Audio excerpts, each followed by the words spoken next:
All right, everyone. Welcome to Coffee Break on Unsafe Space. I'm Carter, and I'm joined by Oh, this young lady, Keri hello, Smith. Carter. How are you? I'm okay, but I'm listening to our show delayed in my ear, and I can't find the video that's playing on a computer somewhere that's piping back into my ear. So I'm being a boomer. I've got a boomer moment. Okay, I'm going to let you figure that out. I'm going to welcome people if it's your first time here. This is a live show that we do Mondays and Fridays. It's called Coffee Break on Unsafe Space. We interact with viewers. We do Q&A sometimes. Do we? We only answer questions. A couple things. We have a book club coming up. We do a book club where we alternate between fiction and nonfiction. And so last month we did Jordan Peterson's new book, Beyond Order. And this month we're doing fiction. We're doing Catch 22. You can find out more about it at unsafespace.com on the book club page. If you'd like to join, it's free to join and participate. We really just love getting people together to discuss books, especially in this day and age, some of the classics which are being banned and have a lot of relevance to the current dystopia we find ourselves in. We've done a bunch of the classics and we've gotten a lot of great feedback from people. So if you want to take part in that one this month, you can still do that. What else? We have another show called Deprogrammed. Deprogrammed is a deep dive into social justice ideology, which if you're new here, social justice, obviously it's become mainstreamed in the past year. So I'd be shocked if you haven't heard about it at this point. But it was my belief system for over 20 years. And I left it. I started leaving it in 2016, 2017. It took a little while. So Deprogrammed is a show where we deep dive into that belief system, what it claims to be, what it really is, how it's manifesting itself in education, in churches, in entertainment. And we do a lot of interviews on that series. And then we have another series called The Great Reset, which is hosted by Comics Division. And if you'd like to check that out, you can find all of that on our channel, which we're currently banned from for 2 weeks. And that's why you're watching us right now. If you're watching us live, you're watching us on our backup channel, the Clips channel. Yeah, yeah. By the way, I'm rebooting my other computer. I literally closed all the windows, and it's still piping in my ear, so I'm just shutting the computer down. I don't know. That's It's just like a okay. magical thing. Yeah, we are banned, and we're banned. I sent an email out to people who've signed up. If you go to unsafespace.com, you can sign up. And we don't really send newsletters or anything. We don't spam you, but we do tell you when there's been a banning event. So I sent out an email on Friday, and I screenshotted the message from YouTube. But it was basically because There's a we're accused doctor. of. There's a doctor. I mean, maybe we shouldn't even say his name, the doctor that we talked about. I didn't say Oh, it. I okay. wasn't Okay. gonna I say was his name. just, Basically, we got in trouble for allegedly contradicting accepted WHO. Uh, I'm gonna put facts in quotes. Facts about the coof. That's what we were banned right. for doing. There's a particular doctor we talked about, and we are finding that anybody who mentions him at all in any videos with him, it seemed to be they're being scrubbed. Um, if you want to see our videos unedited and hear what we were talking about, you can do so at Odyssey at Library, and you can check out that episode there. Yes, and I want to be saying this. I forgot to say this. We might actually be live streaming on Odyssey right now. Hmm. Um, because I did try and set that up today. So we'll find out after the show if it's working. But yeah. We we also, Go ahead. because we're on our Clips channel today, guys, if you're normally in the chat and you like to do super chats, if you like to contribute in that way and ask questions, we don't have enough. We haven't met all the metrics on our Clips channel to enable super chat. Actually, we So, have. We have. Hold on. I oh, found out something about our Clips channel this morning also.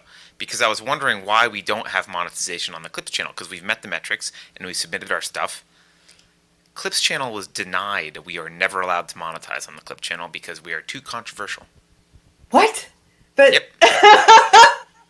Um, wow, yes. So monetization will never wow, happen here how are we because we've controversial? failed. They said, I mean, so I actually have, when I can pull it up again, sorry, I'm rebooting my computer. I looked at the list. There's a list of guidelines for being able to monetize. And if you go through the guidelines, literally CNN couldn't monetize. No one could ever monetize Except they do. Right. So it's this set of rules that basically you can't possibly meet. So they only apply it to people that they don't like, and then you can't actually complain because there's nothing to like. I look at it and I'm like, oh, well, we do violate that because like one of the things like talking about sensitive issues. It's like, well, duh. Yeah, we do that, I guess. So I can't really argue with you. Like we talk about sensitive issues. So here, wait. I think I actually have it. Wait, where is it here? Yeah. It's the advertiser-friendly content guidelines. Let me see if I can stick it up on our screen. Yeah. Okay. So here they are, the advertiser-friendly content guidelines. Okay. So inappropriate language. Okay. Fine. Although that makes it sound like anyone who swears can't get monetized, but obviously that's not true. People swear all the time and get monetized, but technically, I guess you can't. Violence. Okay, we don't really do that. Our focal point's not violence. Adult content, we don't do that. Shocking content. Content that might upset, disgust, or shock viewers may not be suitable. Okay, we don't really do that. We don't do that. Harmful or dangerous acts. Content that promote harmful or dangerous acts. We don't do that. Okay, here we go. Hateful and derogatory content. Content it incites hatred against, promotes discrimination, disparages, or humiliates an individual or group of people is not suitable. Now, I don't think we do that. No, but we don't do that. They might say that we do. They'll try to say that, but we don't do that. Content that is satire or comedy may be exempt. Stating your comedic intent is not sufficient, and that content may still not be suitable for advertising, which is kind of funny. Like, comedy and satire might be exempt, but just because you say it's comedy or satire, that still might not be exempt. I guess they have to think it's funny. Recreational drug use, we don't do that. Firearms related, focus on sale, assembly, abuse, or misuse of firearms. We don't really do that either.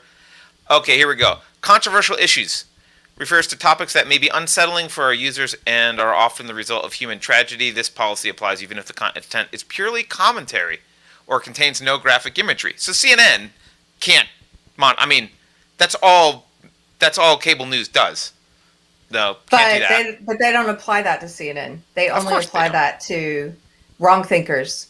I want to point this out. Let me just belabor this because I have reason to again be reminded of how many people are in the bubble and are plugged into the propaganda machine. Just from talking to a family member recently who's really plugged in. If you're watching this, someone who's plugged into the machine, do you really think it's okay that they write guidelines that are so vague they can interpret them any way they want, and they don't apply them to corporate media? They don't apply them to the media that you say you trust, even though you're on the left, which is weird that you trust corporations to have your best interests at heart, to tell you the truth. But you trust corporate media. They allow corporate media to advertise and to make money here, even though they're behemoths, and you would think they don't need the YouTube dollars. But they use these vague, overly broad guidelines to prevent little channels like us. And we're not alone. There's tons of small channels, small media people that they demonetize. They won't allow us to make money on our Clips channel. Do you think that's okay? And you still call yourself a liberal. I want to know if all three of those things, do you support the corporate media? Do you trust the corporate media and you believe they should be able to monetize their videos? You don't think any wrong thinkers, anybody who thinks outside the box should be able to monetize, and you consider yourself a liberal? Are all three of those things possible? I would like to know. Send in your answers. Anyway. Well, I mean, this is a tactic that I've discussed extensively in the past. This is a method that all authoritarians do. They do it with laws as well as rules like this. And the method is very straightforward. It's you make as many possible things illegal so that someone is always breaking the law. Or if you have rules, you make as many possible rules as you can so that someone is always breaking the rule. Everyone's guilty. And once you've done, obviously you can't function that way. Once you've done that, then it allows you to pick and choose who you prosecute, because anytime you want to prosecute anyone, they've done something wrong. Yeah. And that's how you get, in a society ostensibly set up to be rules by laws, not rules by rulers, or ruled by rules instead of people, right? Well, if you want to be one of the people with arbitrary power, all you do is have an infinite, like a huge set of rules where everyone is always guilty. Yeah. And You that's just why keep there's making it books out larger. about like 7 felonies a day the average person commits, or some ridiculous number. Like that's why they do it. They do it so that they can enforce against whomever they dislike. And there's no real way to argue with YouTube about this, because you'd have to basically say, hey, you're not enforcing it against these other guys, right? Because Yeah. they can just point to the rules and say, well, we're interpreting this as, This you know, way. yeah. Hey, So so Rebecca P says, Go I ahead. love that your very vanilla Clips channel is too controversial to be monetized. Here's $10 for all the inappropriate language, shocking content, and controversial issues that you cover. Hey, so that brings up a great point. If you do want to contribute today, you can go to our Subscribe Star. And on our Subscribe Star, there's a tip jar. It's real easy. You can also become a monthly subscriber there if you want to. But if you just want to give a tip today, you can do that. And Beverly is manning the tip jar there and will give us any comments that come in. So we'll try and Yes. find a way around these weasels. We call them star chats when we're on subscribe. Star chats. Star chats are enabled. Wow, I had no idea that they had. Well, wait, So- let me go, because let me show you the couple. There's one more that's even Okay. worse than controversial issues, and I think it's worse. Maybe you disagree. Hold on here. Let's see. So that was controversial issues. The next one, sensitive events. A sensitive event is usually an unforeseen event in which there has been a loss of life, typically a result of pre-planned malicious attack by foreign terrorists. You can't talk about the sensitive events. You can't. That's news. By the way, that's news. That's called news. You can't talk about news. Incendiary and demeaning. Obviously, they're just going to say everything we do is that. Adult themes. I guess that's everything. So it wasn't that bad. So I guess my guess is they would point to controversial and sensitive. Those are the two they would probably point to for us, and maybe swearing. But we don't have a channel. Like, we don't have. So normally you would think that they would demonetize a particular video. They just rejected the overall application whole for this channel. channel to ever be. Yeah. Well, that I think goes to they probably, because they're continually changing their algorithm and changing their TOS and changing their rules to become more and more and more authoritarian.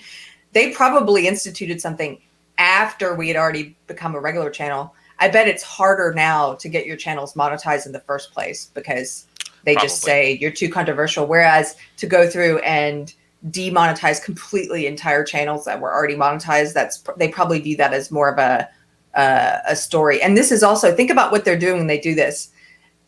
A lot of people who have a good idea for a show, who are just starting out, and like our friend Josh Slocum, who's doing the Disaffected podcast, and who's growing very quickly, I think, looking at his numbers for how long he's been around.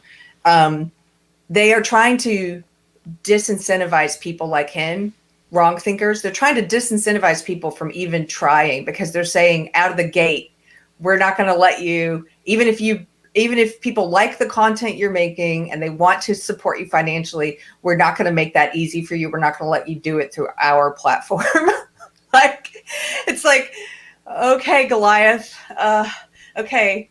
But the people who are doing this for more than money will do it anyway. You know what I mean? Like, that's not gonna, they don't, it's almost like that essay that Thomas St. Thomas wrote. They don't understand people who are principled and who would do things for principles. So they think, well, this is enough to disincentivize people. Well, screw you. Like, we're going to talk no matter what roadblocks you put up in our path. And we'll find a way workarounds. to do this. Yeah. And we'll find workarounds and whatever. Speaking of workarounds, and I was actually not going to do this until I saw this morning that we couldn't even accept super chats on our Clips channel because we were not monetized. But I'm just gonna. I mean, I think it's okay to just move forward with this. Look, we were at PorcFest over there last week, and PorcFest is a libertarian festival. we're not going to talk about it too much today because we did film something on Friday that we're going to release. Keri, did you say tomorrow is the goal for Yes. releasing it? Yeah. So we did film. We got to film I guess, sort of like a coffee break. Just a bunch of the Unsafe Space team hanging out in our Airbnb, doing a coffee break style show, and we'll air that tomorrow. But so I don't want to, no spoilers on PorcFest there. But one of the interesting things about it was there's a lot of people focused on politics there, but there's also just people focused on building communities.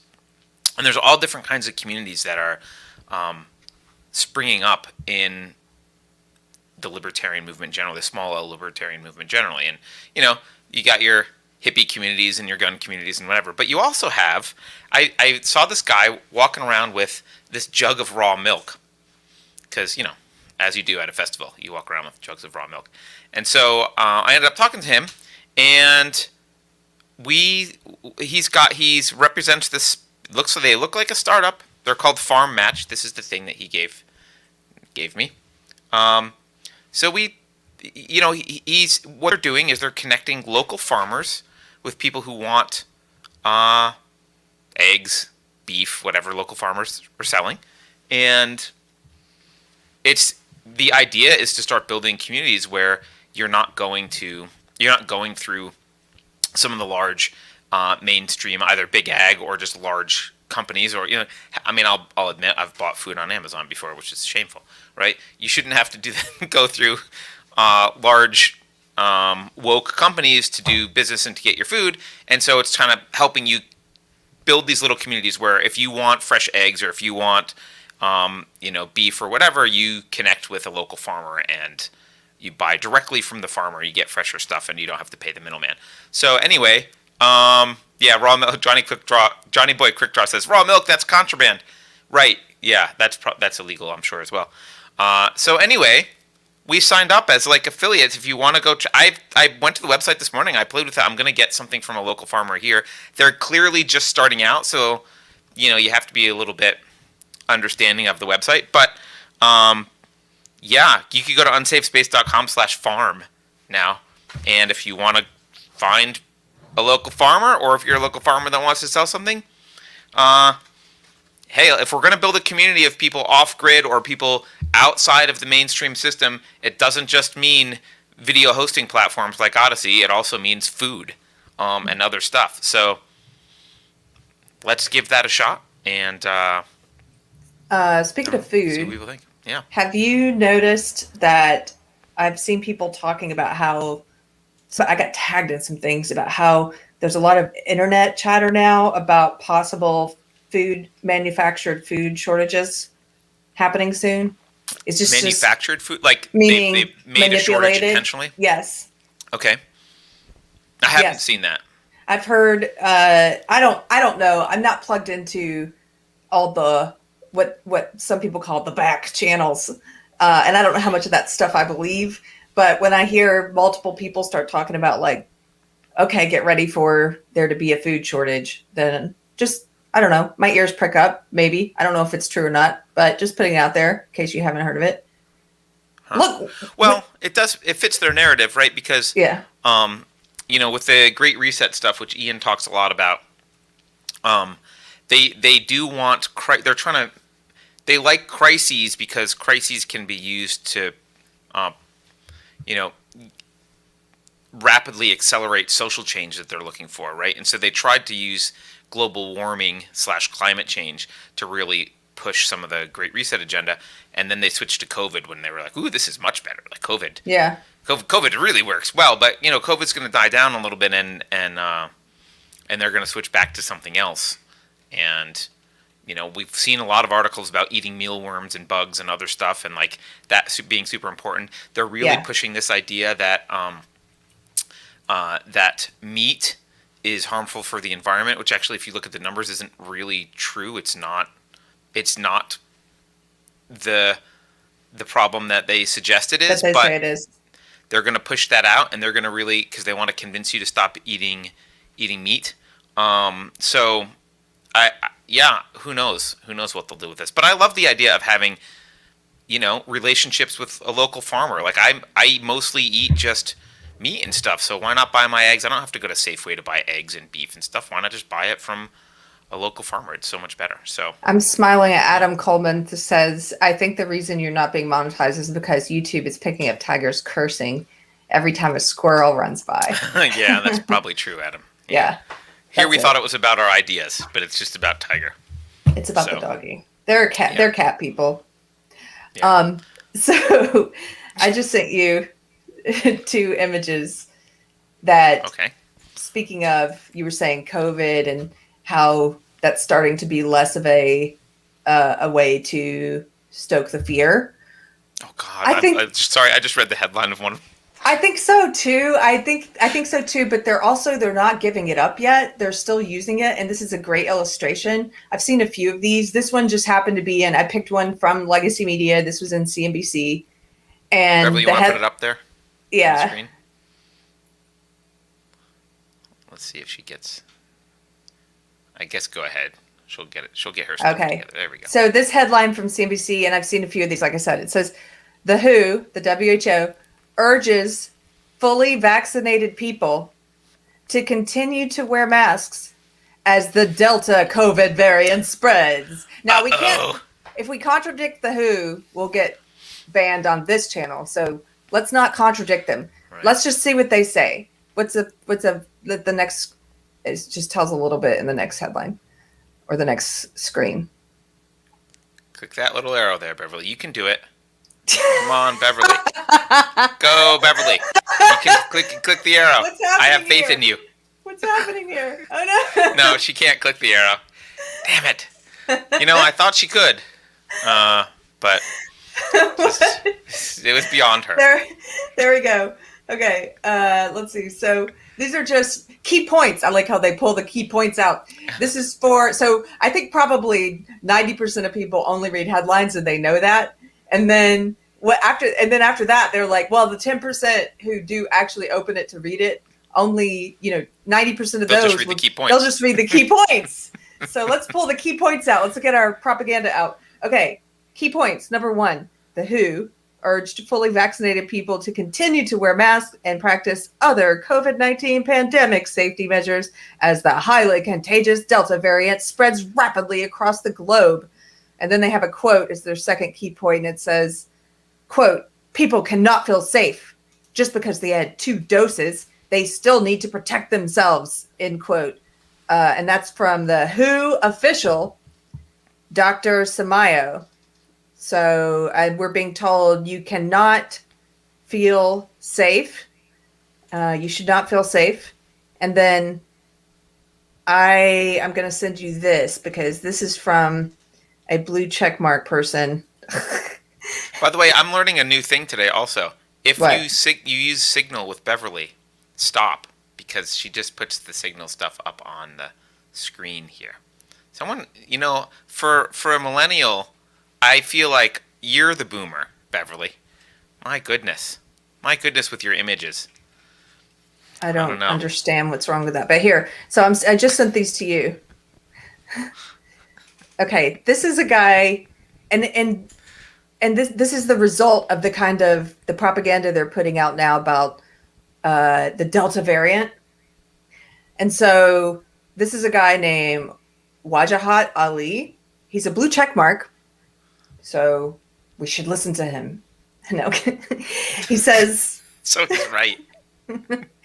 He says, "I feel this," and I'm not going to wait for Beverly to get it up, but I sent it to her. Yeah. He says, "I feel America has forgotten that we're still in the middle of a pandemic that has killed more than 600,000 people, and there's a deadly Delta Plus strain, and our kids are still not vaccinated. Sigh, sigh." And then he says, "I see packed restaurants and people inside stores and malls, and their kids aren't wearing masks. I feel like I'm in a horror movie." Maybe you should see a therapist about that, Wajahat. And I was reading this and I'm like, dude, you know how we talk about lately everything down is up is down. It's mass projection and gaslighting. We're living through a time of, I believe, I think we've been through these kind of times before throughout history, but we're at a peak level of lying and inversion. Inversion is what's important here. They twist what's up down and what's down up. And so this guy, for example, saying here, think about what he's saying. He's saying that to see normalcy, families out at restaurants with their kids, normal kids not wearing masks, healthy kids not wearing masks, that feels like a horror movie to him. What's crazy here is that, Carter, this past year and 3 months or whatever, 15 months, that's the horror movie. Every time we go into the grocery store and I'm looking at everyone wearing masks for a virus that has over 99% recovery rate, and they're putting masks on kids who are the least susceptible to it anyway. They're putting masks on 4-year-olds for 15 months, and they're walking around like sheep, like out of any number of zombie movies, and out of any number of the one we talk about a lot with They Live. Is that the one with Donald Sutherland, where he's pointing and he's like, oh, Oh, the Pod People one? Yes.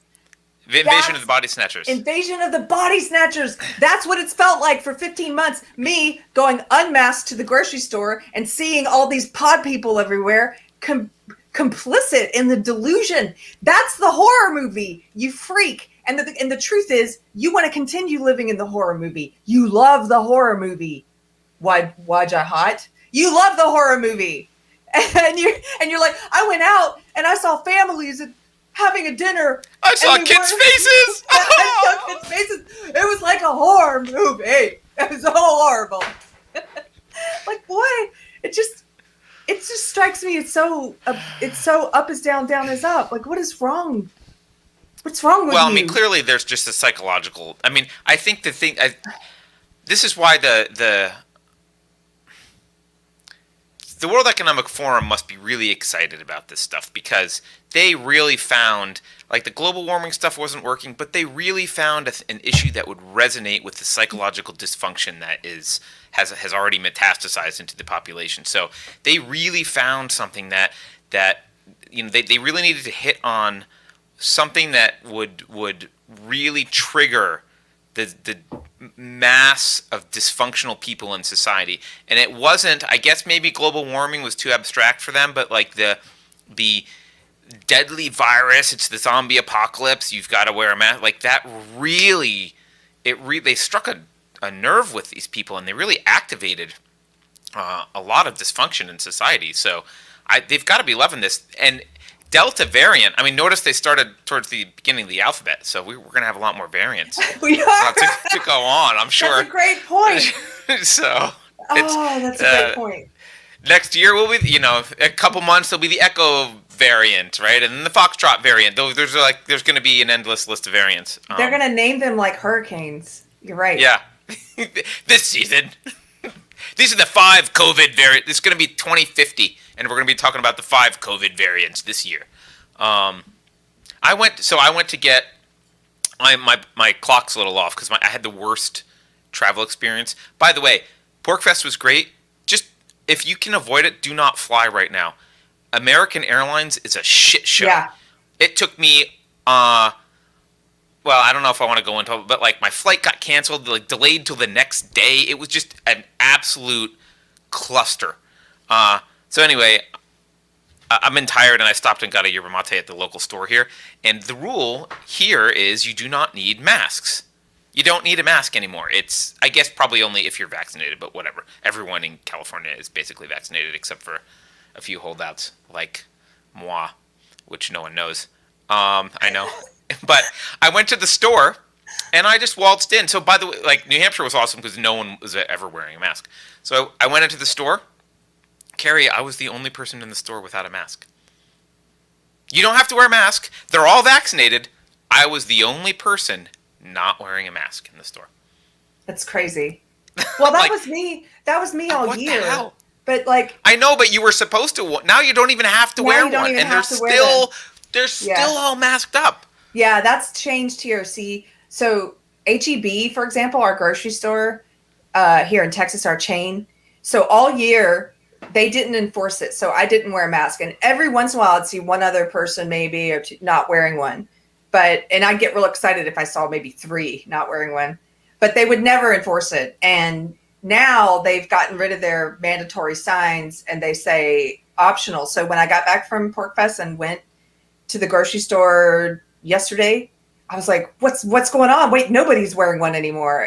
And it's because they changed their sign to say optional. Now, on the one hand, I'm happy that all these people have taken it off now. But on the other hand, I'm just reminded about what sheep people are. You needed them to change the sign to choose to do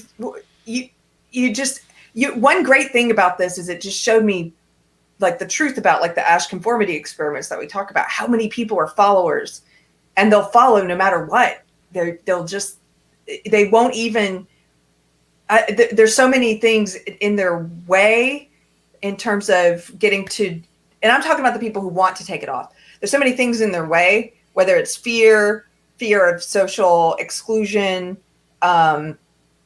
just, being challenged or being seen as outside the tribe. People will just go along with it. So I think it's become fetishized also. I think people are, I think people are, they've somehow fetishized the mask thing, probably because it was made political. And so they feel proud wearing them. Like, I've got my mask. Check out. It's an accessory. It's an accessory that makes them feel cool. Oh yeah. That's like the David Hoggs of the world. I don't think they'll ever take it off. Good. I don't want to see his face. I'll see as little of his face as possible. But their brains really do need oxygen. Of all people, they really should be. Yeah. So I wanted to say something about American before we move on, just because you mentioned it. Sure. And Jason, who you guys might know from chat as Christ, Jason was telling us about what was going on with American Airlines, and I looked it up and I found a couple of news articles about it. So Carter's flight was delayed. Was delayed until the next day. It was canceled, and they had another one, and mine was delayed many hours. And as I was stuck in the airport listening to people complaining and stuff, and they kept saying it's because our crew isn't here. We're waiting on our crew. And Jason had said, yeah, they're having mass staff shortages. And if you look into this, you find that even though they received $5.8 billion with a B, the one airline, that's just American Airlines, they received $5.8 billion in taxpayer dollars to bail them out because of the lockdowns, because of COVID. They got $5.8 billion. They still laid off over 19,000 employees. Yeah. And now they have staff shortages. And so all these delays and cancellations are because they're still booking flights at the same rate as if they don't have those staff shortages. The whole thing is a cluster mess. It's just really poorly managed. I mean, it's fine if you had to let go of staff because of whatever reason, which I'm not sure they had to, but I don't know the details of their business.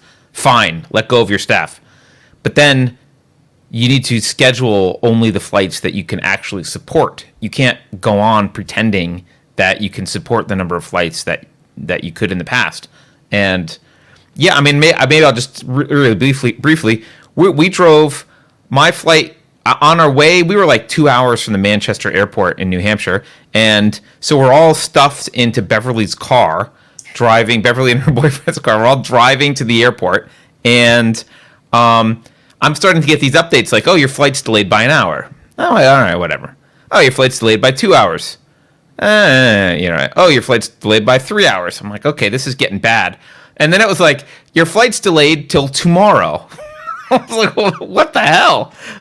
So I ended up road tripping with Beverly and her boyfriend back to their house outside of Pittsburgh, Pennsylvania, staying over their house, hanging out with some chickens and some geese, and getting on a plane from Pittsburgh the next day. But American, when I left San Francisco to go to New Hampshire, I didn't mention this, but they also, the line, I was at the airport 2.5 hours early because I got there mistakenly earlier than I meant to. It took an hour and a half, 2 hours to get through the check-in line. It was absolutely ridiculous. And the woman there was bitching at people about standing too close. It was just like the rudest, worst people, super long lines, and then to have this experience on the way back, which was just like, what a cluster. Stay the hell away from American. But I don't know what my story. Oh, while we were driving, it was like, I don't know, what was it, Beverly? Like 8 hours, 10 hours in the car. It was forever. We recorded our conversation, so Beverly's gonna probably make some extra bonus content out of the audio conversations. So yeah, that'll happen. Anyway, I don't know where I went. Was it interesting? Kidding. No. Okay. I'm like... Some of it was interesting. Some of it was. Hopefully she's not going to take the whole thing. I think she's going to take like interesting moments, perhaps. Okay, let's hope. We also made Beverly sit in the front seat and hold my laptop and watch Idiocracy because she had never seen Idiocracy. So she's now been properly updated. So it's Beverly 2.0. She now knows Idiocracy. I think about the airports and the airlines and just thinking about the people complaining about it. And I went on Twitter because I wanted to see if there were other people complaining. I did just a quick search for American Air, and there were people all over at various airports who were all complaining, and they were also complaining about, I've been on hold for 4 hours. What gives? It's like, yeah, they don't have the staff to answer your phone call. Right.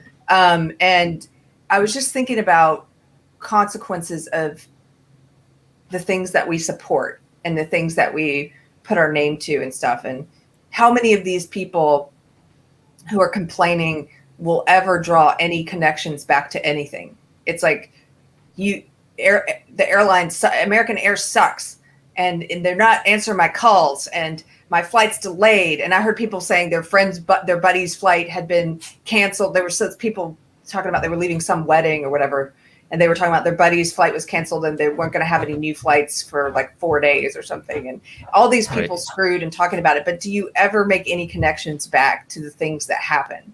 Like, why are we here? Why are we at this point with this airline? Of course you don't do that, Keri. That's not allowed. They just don't think about it. It's like, I'm sure it's all capitalism. Oh, I see. It's capitalism's fault. Because what happens is capitalism is responsible for government-enforced mandates shutting down an industry, combined with government subsidies keeping the big players in that industry alive, combined with one of the most heavily regulated industries, maybe healthcare more regulated, but pretty regulated industry. All that's the free market. Apparently, that's the problem with the free market. For anybody who's slow on the uptake, like people, I've got some in mind. What Carter's saying is that's not capitalism. That's not the free market. That's government intervention. You might even call it cronyism, maybe cronyism and corporate welfare provided by the government, which is taxpayer dollars, to bail out corporations instead of letting the marketplace take care of them. Yeah, it's like the Occupy Wall Street people. Like I completely agree with them about all the wrongs, and then they're like, "It's capitalism." I'm like, "What are you? Are you retarded?" Like Wall Street has nothing to do with capitalism. It's like it's the biggest cronyist. It's like the most cronyism ever in any industry ever. It's like a revolving door between regulators and bankers. You're literally in an industry where the government has a monopoly on the money and and has special relationships with their buddies, so they get the Fed's printed money first. Like it's the most non-free market possible, and they're complaining about it, and I agree they shouldn't have gotten bailouts and all this stuff. But then they're like, we need more socialism. I'm like, what do you think you're complaining about, dude? You're like, what do you think? It's not the free market. Yeah. You want the free market is the closest thing you can imagine to a free market is like your iPhone, which we have complaints about, sure, but like electronics, they're pretty free, not super regulated. Like not a lot of there's not a lot of problems in that market. It's not like, your TV prices have been steadily falling and getting better over the past several decades. There's not like super crises in that area because it's mostly a free market. You don't get if there were any electronic companies left in the U.S., they wouldn't be getting government subsidies. Anyway, thank you for that. what else? Oh, wait, can we do one more thing? Do we have Star Chats to read? Oh, well, we have some Star Chats. Yeah, let's see. Wait, I want to put Beverly. Find that picture and that covers my face. That because no one wants to look at my face. Find the picture that we talked about earlier and stick it up. Because I do want to mention we were selling these things at PorcFest, and we're gonna sell them now online a little bit because we didn't sell all of them. And, we have some of these left. Yeah, we have some of these left. We have some of these left. Irreconcilable differences. If you're just listening and not watching, you're stealing the thunder of the video. There we go. There we go. Now say it. Now announce. What are you talking about? What video? Not video. The image. Oh, it was already up.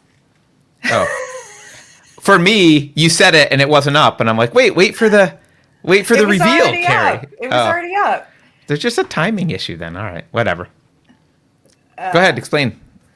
It's a T-shirt that says "Irreconcilable Differences," and it has a heart that's broken, with a porcupine and a sheet.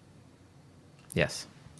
So we're gonna sell those. Porcupine is for those of you who don't know, it's the libertarian logo. All right. Let's find some Star Chats.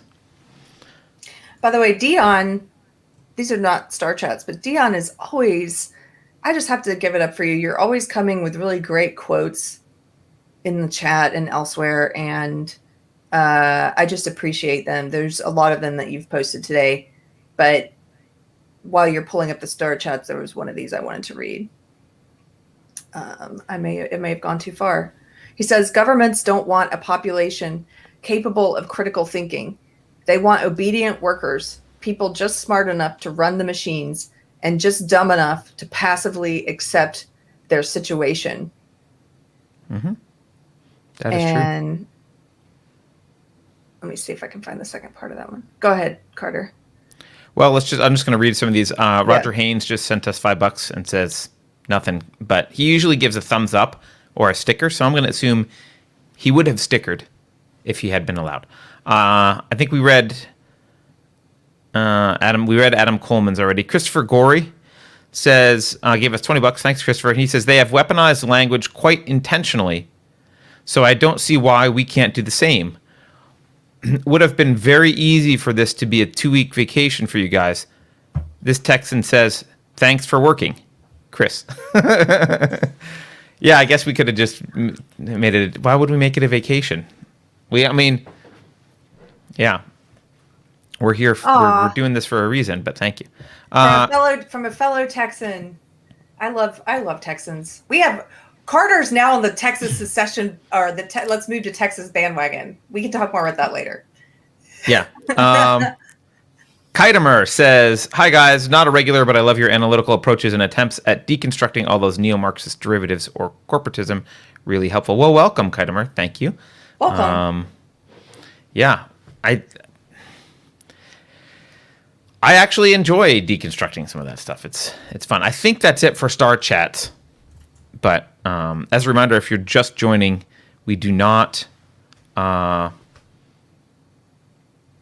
the ability to do super chats on this channel, nor are we monetized in this channel. So if you want to contribute or do some kind of chat that gets read on air, you got to go to Subscribestar and do a tip. And Beverly is monitoring that right now, and she'll put it up on screen, and we will read it. So that's because YouTube will not allow us to monetize this channel because they say it's too controversial.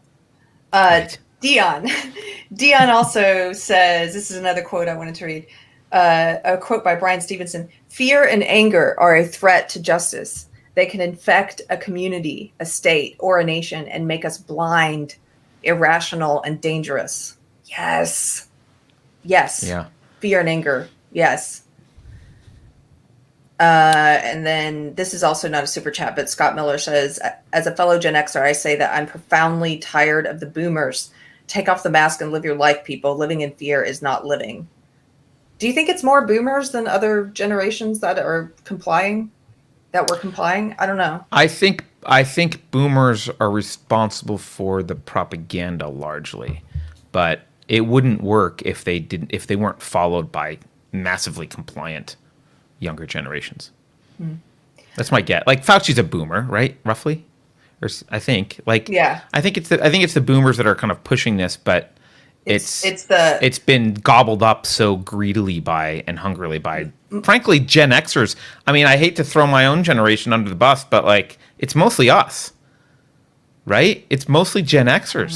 I don't know. There's a lot of us who, I guess it just depends on who you know. Anecdotally, I have no idea, because a lot of my friends tend to be the types who don't comply, I guess. Whether they're progressive or conservative, they don't comply with authority. So I don't know. What's the generation after boomers? Is that the silent generation? You mean before, the older? Oh, no, younger. What's the one younger than boomers? Is it just Gen X? It's Gen X. It's boomers, Gen X, millennials, and then Gen Z. All right. Then I mean, if I had to point the fingers, I would say it's mostly Gen X. It's mostly us. Right? Because we're about the age of, we're middle management power age, and we're like, we're the ones pushing it. Right? Like, the maybe. Super old guys, maybe not so much, or maybe a little bit, but I don't know. So I have a funny idea I'm going to tell you about getting around the controversial. Wouldn't it be funny if someone did, because my husband and I bought this old house, and we have started an Instagram account for the renovation, for anybody that wants to follow along. And we're going to do a YouTube channel, although I don't know how active we'll be on the YouTube channel. But what if you had a channel that was branded like a home renovation channel, and you start all the videos actually in a house where you're like, come into the kitchen, here's what we've been working on, and then you cut straight to Dr. Fauci. I think they would figure that out relatively quickly. Damn it. Or if you had a cat video channel and you start off every video with cats dancing, or filming your cat, and then get right to the important stuff in the middle. Yeah, I think no. As clever as that may feel, I'm pretty sure they would see right through that one pretty quickly. But we just call it all about cats. Honest. Yeah, this is definitely a non-controversial YouTube channel all about cats. Non-controversial cat channel. Yeah. You could name the cats important political figure names, like, this is Fauci cat. This is, Oh, look. My cat named YouTube is banning some other cat today. Yeah. Fauci cat said some things, and then Fauci cat said some other things, and they don't seem like the same consistent things. But I'm just talking about my cat. Yeah. I think they might get away with. They might notice that. Entertaining that idea. Yeah. Yeah. So other topics. Can we talk about some other? Did you see Gwen Berry? There's like big controversy about Gwen Berry. Yes, I did, because that name is sticking in my mind, but I don't remember what it was. Can you remind me? So I don't even remember what her sport is. I think she's a runner. Oh yeah, okay. She's the one who turned away from the flag and the anthem at the Olympics thing, right? Yeah, she turned her back to the American flag during the national anthem, and then she put a shirt over her face during part of it. I think it said something like activist or whatever. And there's a huge controversy about this. And I guess Dan Crenshaw, who I don't really like, but he said she should not be. Oh, someone said hammer throw. Oh, so yeah, I don't know. I saw her say, okay. Hammer throw. I saw her say something about indoor indoor event, and I was thinking to myself, like what distinguishes between indoor and out? Like, what sport has a distinguishing thing between indoor and outdoor? Like, you could say, like, oh, indoor track versus outdoor track, but I didn't know, like, is there an indoor versus outdoor hammer throw? I don't know. Anyway, yeah, there's a big controversy about here, and Dan Crenshaw is saying, oh, she should be removed from the team, and blah blah blah. I kind of agree that she should be removed from the team. Like, that I care a lot about the Olympic teams, but the point of the Olympic team, I mean, Olympic teams are organized based around countries. Yeah. I mean, you could argue that they shouldn't be, but let's just accept the context of the Olympics for a moment. Yeah. They are organized around countries. Yeah. You are there representing your country. So if you hate the country that much, like if you're not willing to represent the country, it seems like you just shouldn't be on the team. Like go to a different country and represent them. Like it's not. There's certainly countries who will allow you, like who will grant you citizenship and let you. Like I had a buddy who wanted to be. His goal was to be on the Olympics, and so he got. I think it was Colombia. I think he like basically bought his citizenship in Colombia and got to be on their cross country skiing team, but then he didn't qualify for the Olympics, so he didn't. He got close though. But you don't have to be there representing. Like you can have your views, but if you're going to represent the country at this multinational thing, it seems like at the very least, like you don't have to be massively patriotic, but you should probably not shun the country. It's like you should probably not turn your back on the country.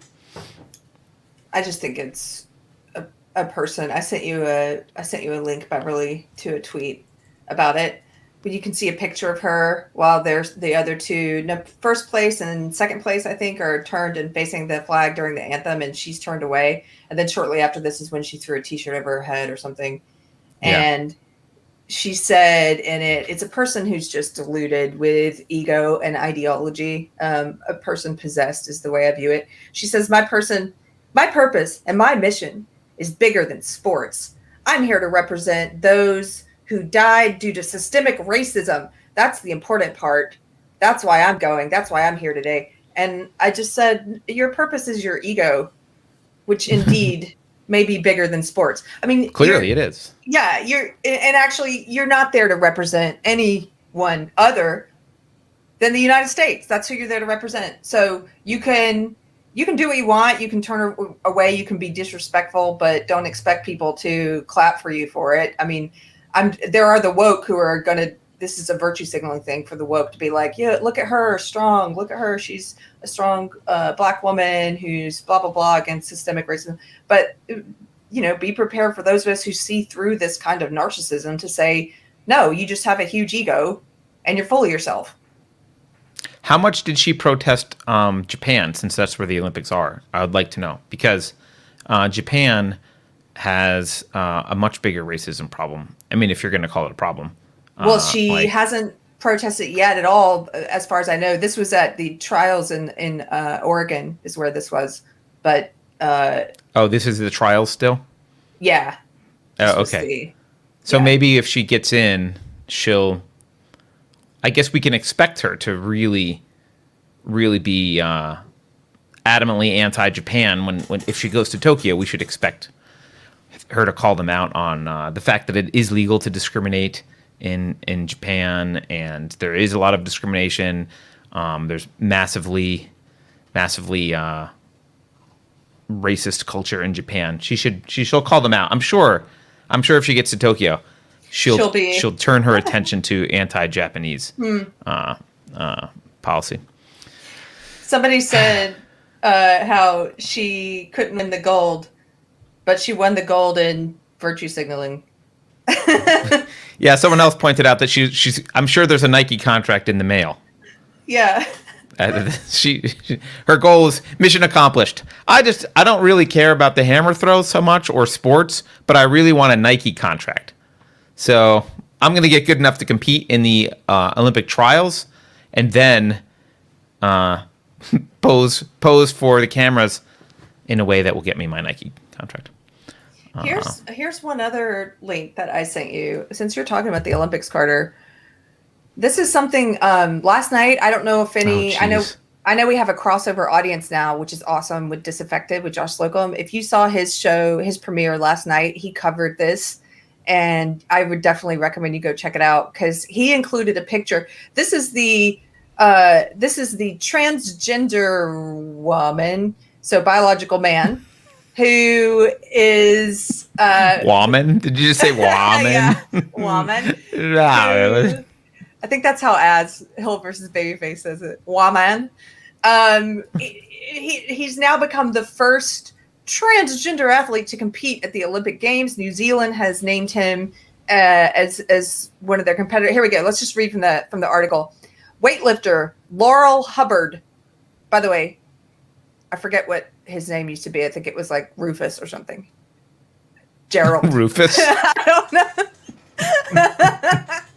I bet it wasn't Rufus. I would change my name too if it was Rufus. I'm kidding.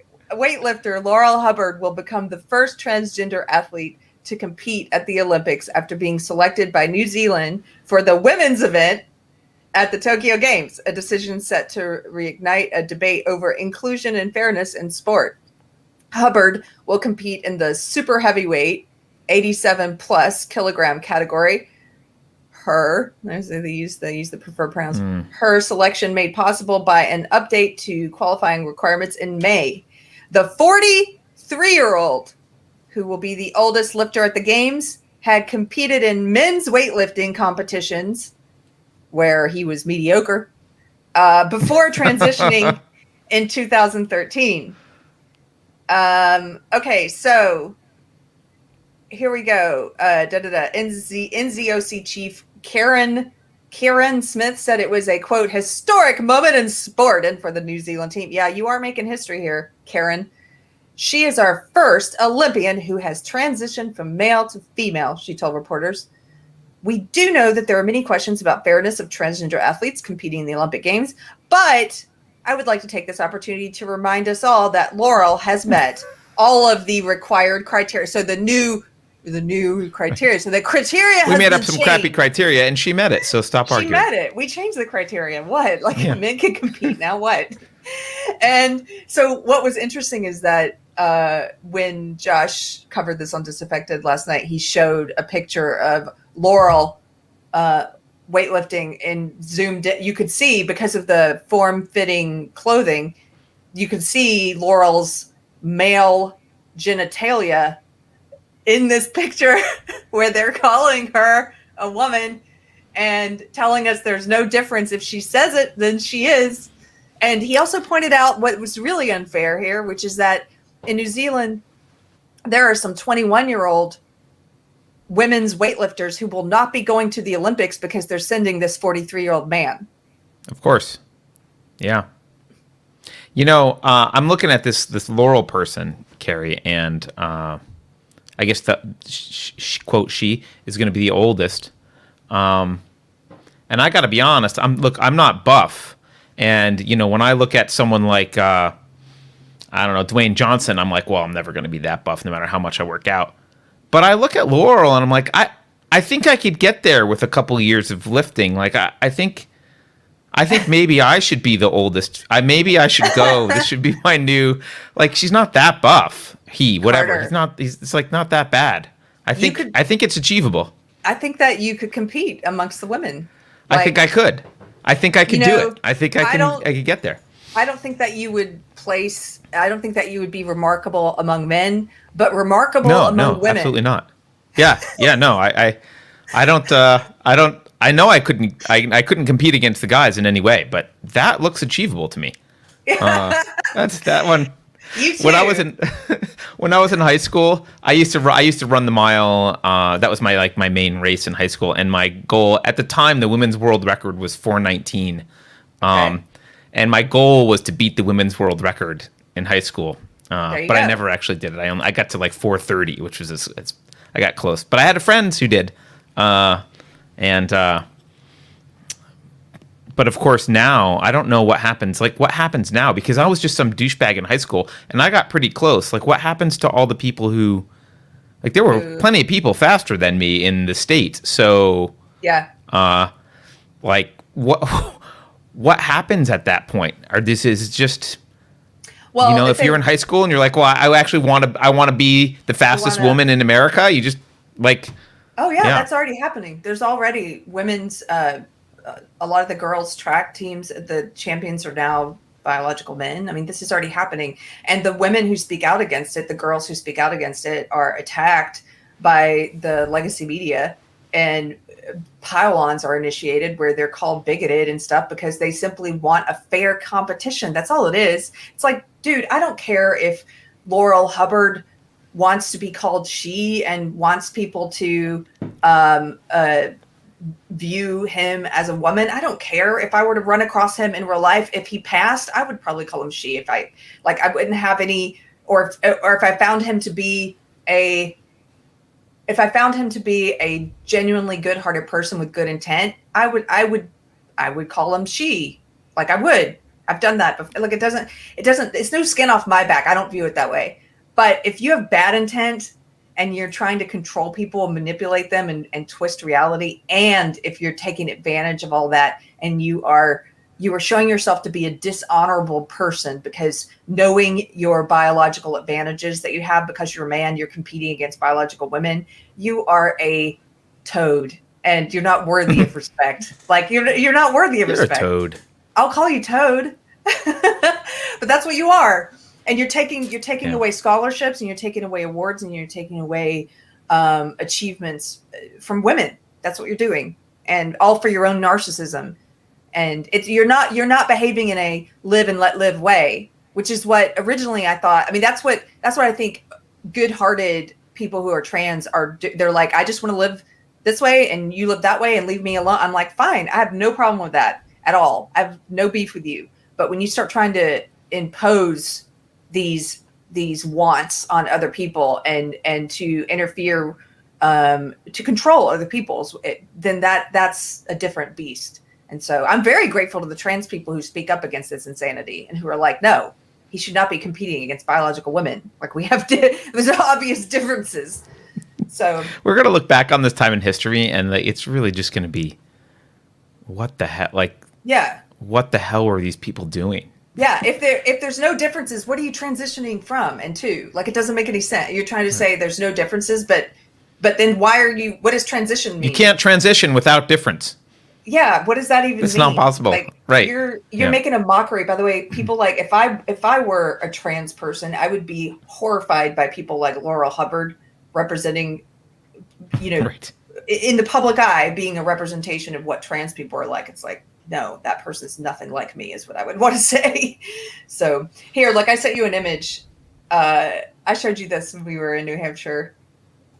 I don't know where this came from, but I got it off of Lydia Smith. I got it off of her profile. It's pretty funny. For anybody who's just listening and not watching, it's an old style motivational poster, and it's got a very masculine looking woman throwing a javelin.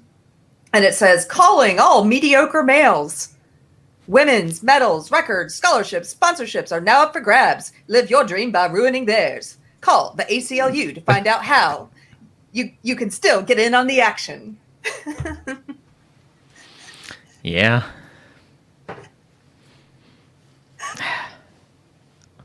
I'm sorry, ladies. I'm just, I'm sorry, women. It's not going to get better. I especially feel bad for like high school age girls who are wanting to get sports scholarships, and it's not going to get better. This is what we're doing to you. Yeah. Because we care so deeply. We have so much empathy. Let's do a couple super chats. Christopher Gorey says, a friend of mine's Facebook post was deleted for being, quote, deemed historically inaccurate by independent fact checkers. What did his post say? That the slaves were freed under Republican administration. What am I missing here? What you're missing is facts are not relevant. I don't know what you're missing. Clearly that was true. Actually at PorcFest, there was an interesting discussion. Keith ran a discussion about secession. And there was one woke dude there really wanting to talk about slavery. Like, Keith was trying to make arguments about the War of Northern Aggression, right? And he was like talking about the principle of secession as such, right? Separating it from any other, bad things. And obviously everyone there was like, yeah, slavery sucks. We all hate slavery, like, immoral. But this one guy just wouldn't let it go. He wouldn't let it go. And it turned out what I think was he was just fundamentally opposed to, if you mentioned the Confederacy, it must be to criticize it. You couldn't say anything non-critical about the Confederacy. So I think Keith literally could have been saying, I don't know, that they had nice food, and it would be like, but slavery. It's like, yes, well, yeah, bad, got it. We all hate it. But you weren't allowed to say anything that wasn't critical. So my guess, Christopher, is just Facebook's looking at this saying like, well, you can't, I don't like what that's implying. You can't say anything non-critical about Republicans. Right. Yeah. Yeah. That's not critical of Republicans. It's maybe true that slaves were freed under a Republican administration, but you can't say that. Right. Right. All right. Pyro Tomsky says, "Oh my God, did you see the trailer for a new movie called Karen? You have to give it a watch. It's freaking hilarious." We did, and as you will be, yeah, during the episode that we filmed the other day, that on Friday, which will air tomorrow, Keri revealed it to me for the first time. I had not seen it, and I think other people hadn't seen it too, right? So none of you guys had seen it yet, except Jason. So we got a lot of original reactions from Beverly and Carter and Keith. Yeah, yeah. But I mean, I'll just say something about that right now because it's going to be, because I know people. Look, this movie, that trailer it reads like parody. And I did a double take at first because I thought it was parody. I think most people watching it will think it's parody. And I saw a lot of very accurate commentary on Twitter about how it's funnier than anything SNL has done in years. So I just can't believe it's a real movie. What's going to happen when the real movie comes out? It's actually probably going to do well in terms of views. And you think there'll be a lot of hate watching? Not hate, but enjoyment. I mean, I'm going to watch it and laugh the whole time. Oh, you're going to watch it? I wouldn't, I'm not going to watch that movie. Yeah. I really, because it's going to be hilarious. Don't you think? It'll be like one of those campy, like the movie Troll 2. Yeah. I don't hate watch Troll 2. I love watching Troll 2, even though it's a terrible movie. I don't know what Troll 2 is. What is that? It's the best, worst movie ever. Oh, like The Room? What was that movie you made me watch? Was it The Room? Oh, I've never watched The Room. That wasn't you. Someone else made me watch The Room. No, Troll 2 is pretty good. This is going to be right up there with Troll 2. That should be their Karen, the best, worst movie since Troll 2. Yeah. It did look like a parody. What else happened last week? Some things we missed last week. There was that dude. Where was he? Where was the dude who stopped the mass shooting and then was killed by the cops? That was a fun one. What?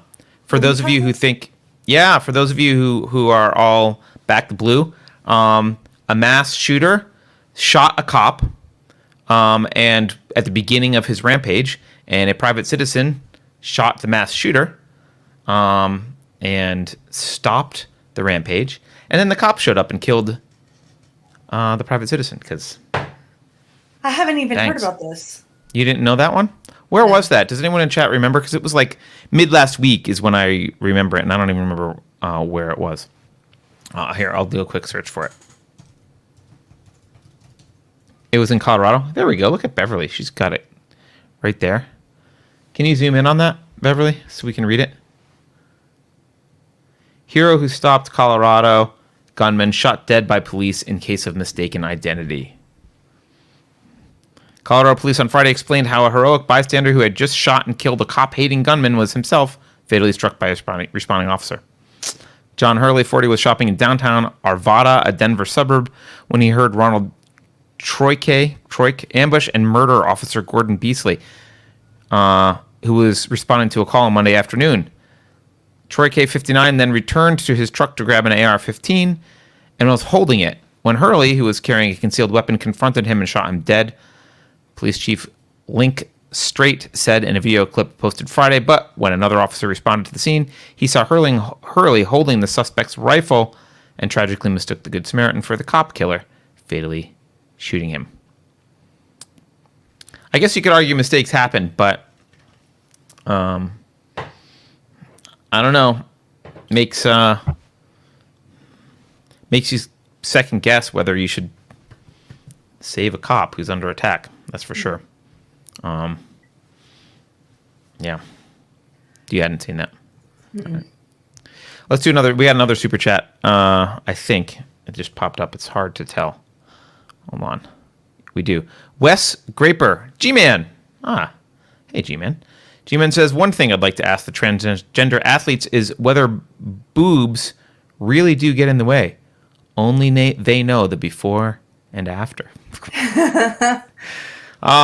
Yes, the deep philosophical questions. That's if they actually, I mean, for the sake of, we're talking about people who are willing to compete against biological women so that they have an advantage, like in order to win. So I don't think they're even probably going to get breast implants. I would love to see a statistics on the number of these trans women who are competing. I would love to see statistics on how many of them have actually gotten breast implants. I would guess most of them have not and will not get them.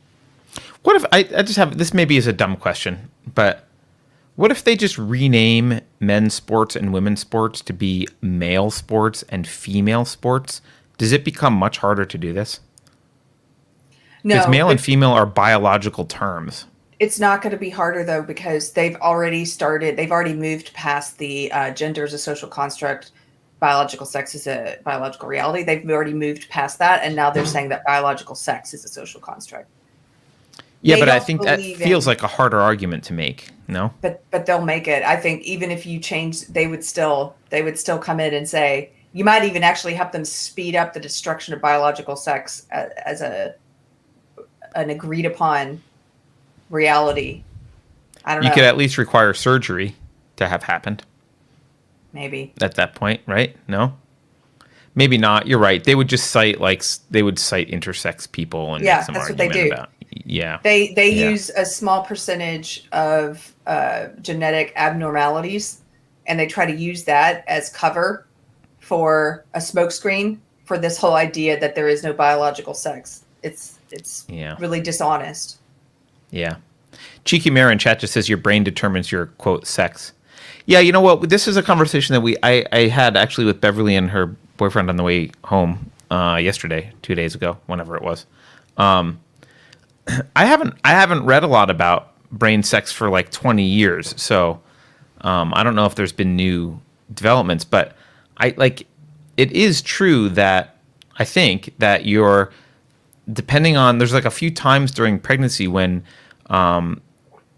if you have you get like a rapid rise in hormones, testosterone in particular, and if you're male, like if you're biologically, the baby's biologically male, those that testosterone is supposed to actually change your brain structure. So I think men and women have different brain structures. Like I think women have more connections between the hemispheres than men do. There's a few other differences, but like that's one that I'm pretty sure is true.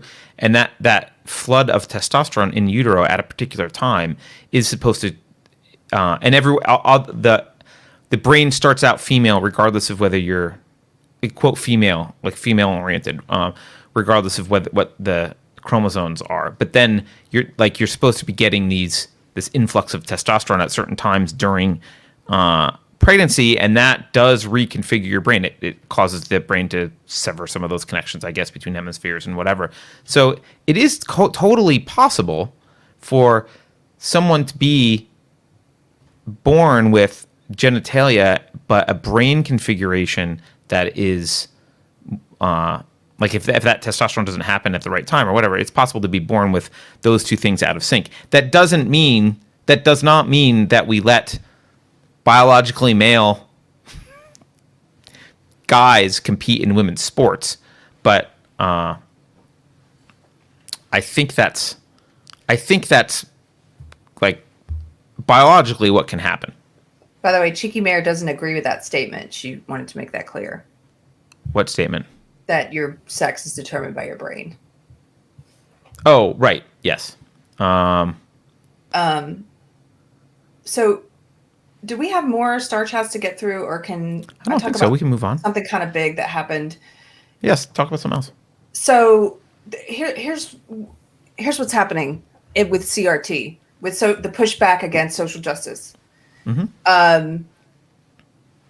People who have been pushing back against it have scored some tactical wins in the public consciousness.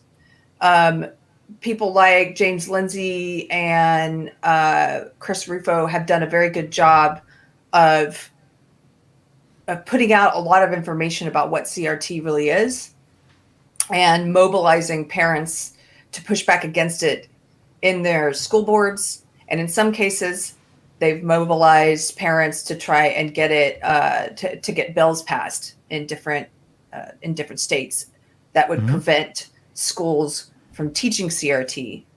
And so there have been some positive advancements. Now, here's what's interesting. They always mutate. Like the ideology, the people who push this stuff, the postmodern influence on social justice ideology, as we've talked about, allows them to duck and move out of the way of any, because if you're are they going to change terms here, Keri? Is that where this is going? Oh yes. Here's what's happening. All right. So because they've done a good job of isolating and freezing CRT and what it means, the people who are pushing social justice are now scooting away from CRT. And so in the past few weeks, you've seen them, Joy Reid, especially on legacy media.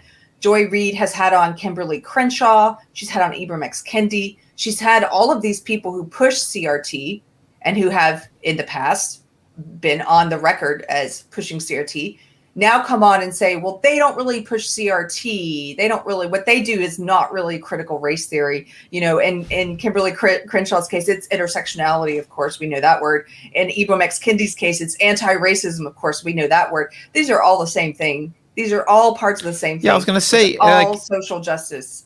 It's all social justice. Intersectionality is critical race theory. Like Kimberly Crenshaw, I actually cite her as a critical, like one of the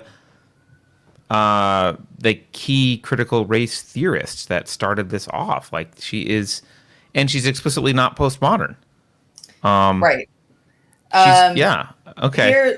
But they're just going to use the other words. Okay, so they're going to use other words now. They're going to back away from CRT because CRT has been isolated and frozen as something bad in the public consciousness. So now they want to distance themselves from it. The other thing they're doing, so that's very interesting. Number one, they're saying, if you name specific people, Chris Rufo went on Joy Reid, for example, and which she embarrassed herself. If you haven't seen that interview, watch it. And you can find it because MSNBC put it up and they titled it, Joy Reid Schools Anti-CRT Activist Chris Rufo. I'm surprised they let him on.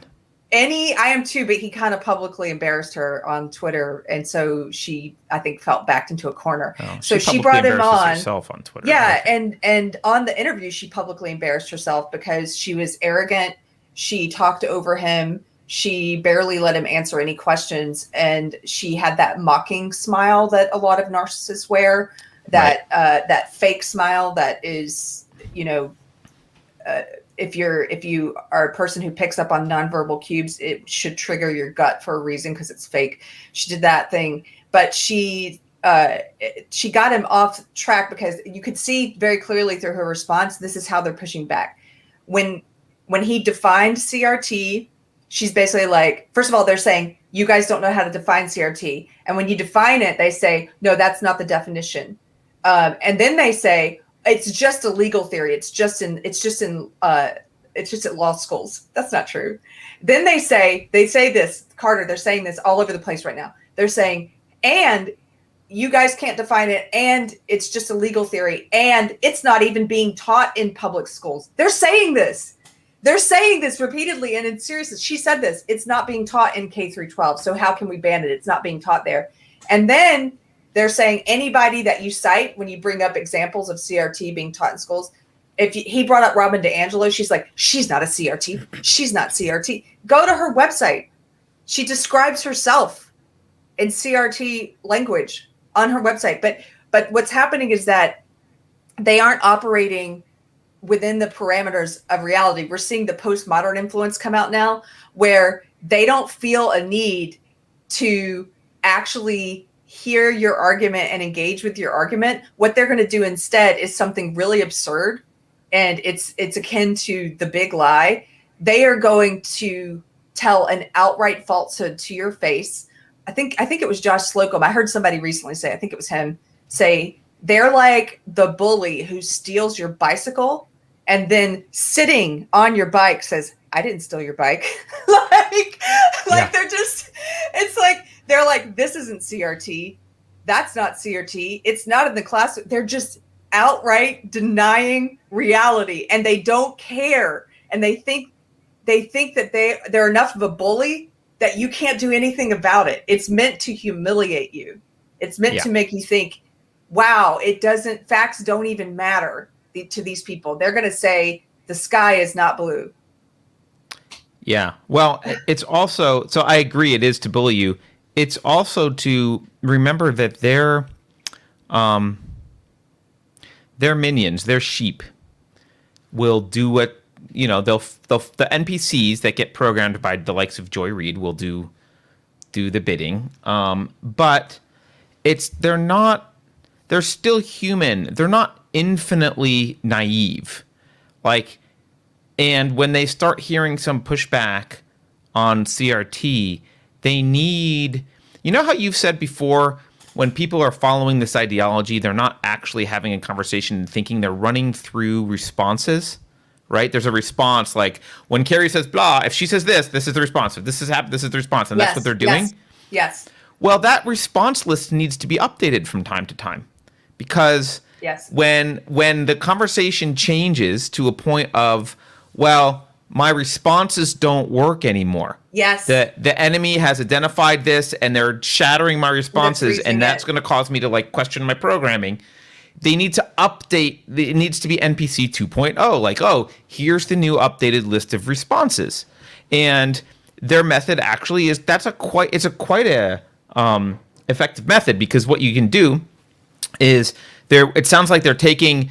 So actually, even just to be clear, even identifying that this was critical race theory and the postmodernism and CRT combined, that took a decent amount of work to trace the ideological roots of this stuff, and to figure out that the crap that Ibram X. Kendi was saying and Kimberly Crenshaw was saying and Robin DiAngelo was saying, and that was to kind of see it all as one thing with the intellectual roots, and to peer through the postmodernism and critical theory of Judith Butler and people all the way back to the Frankfurt School. That took some time and effort to look at Marcuse and some of the older philosophers and trace the roots and kind of be able to make statements about this woke ideology as a whole. That took time and effort. And people like James Lindsay and Helen Pluckrose obviously did a lot of that work. They were able to really describe it in a way that other people kind of understand. You and I have done work. I mean, not as much as James and Helen, but you and I have done a decent amount of work there, being able to describe this ideology as a whole. And so it's now become very dangerous, because this list of responses is not sufficient. And being able to name this is become dangerous. So they actually balkanizing it and saying what they're trying to do is we've identified it as a whole and identified the common philosophical beliefs and elements that run through all of these things. And what they're trying to do is pick them back apart. So if one falls, the other one still stands. So if you're able to tear down Robin DiAngelo for whatever reason, Ibram X. Kendi stands.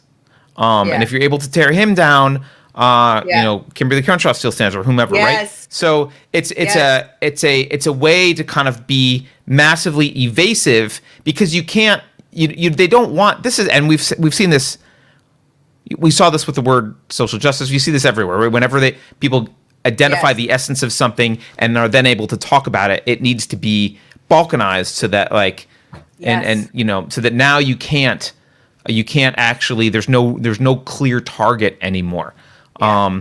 So it's a very effective strategy, I think. It is a very effective strategy, and like you're saying, the way that they update the programming for all the sheep, it's almost akin to the Hypnopedia in Brave New World, where they're just programming overnight. They're just pumping stuff into people's heads. Well, they do that. Right. Or here's Newspeak. Here's the next version of Newspeak. Right. And they don't need to pump it into our heads through Hypnopedia while we're sleeping, like in Brave New World. They just do it through the media constantly. They do it in shows like Joy Reid, and you get multiple impressions of the bullshit that they're trying to feed us every day if you're plugged into it. And they so the updates that they're doing to the programming they don't have to make sense together collectively. They can contradict one another. So, for example, one of the program updates they're doing right now is they're saying that's not CRT. Another program update they're doing is saying CRT isn't being taught in the classroom. And those two things they can contradict one another. Like these things don't have to be in alignment. They can have another one that says,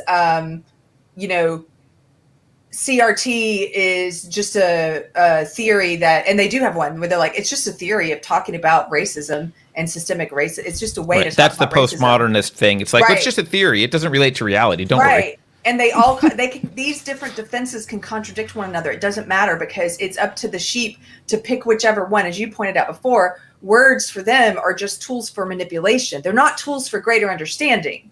They're not tools for greater understanding and compromise. They're tools to manipulate. So they'll just pick whichever one of these defenses they need in a given argument. And it's already working. I had multiple friends yesterday on social media. I was reading through messages.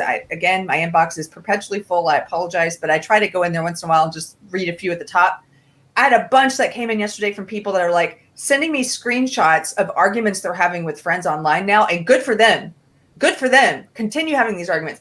Where the sheep in their life, the people who are plugged into the machine, are just repeating this stuff. And they were all repeating the Joy Reid talking points that have been happening for the past 2 weeks. They were all saying, well, that's not even CRT, and CRT is a legal theory, and CRT isn't even being taught in the classrooms. Guys, it's not even it's like, what are you talking about? It's been documented. It's documented. It's been in the class.